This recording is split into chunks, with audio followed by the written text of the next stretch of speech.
सध्याच्या धकाधकीच्या जीवनशैलीमध्ये आपल्याला कशालाच वेळ नाही.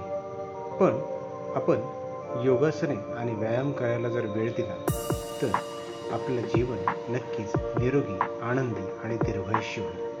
तर सूर्यनमस्कार हे योगासन सर्वांग सुंदर असं आसन आहे. फक्त नियमित दररोज सूर्यनमस्कार करणं गरजेचं आहे.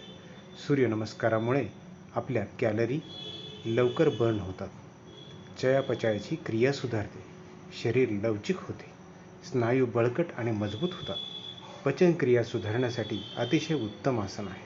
हृदय व रक्तवाहिन्यांचे आरोग्य सुधारते, रोगप्रतिकारक शक्ती वाढते. रोज सकाळी सूर्यनमस्कार केल्याने मनातील ताणतणाव कमी होतात व मनाची एकाग्रता वाढण्यास मदत होते. अशा प्रकारे आपण जर नियमित सूर्यनमस्कार केले तर आपलं जीवन हे दीर्घायुष्य होण्यास मदत होईल.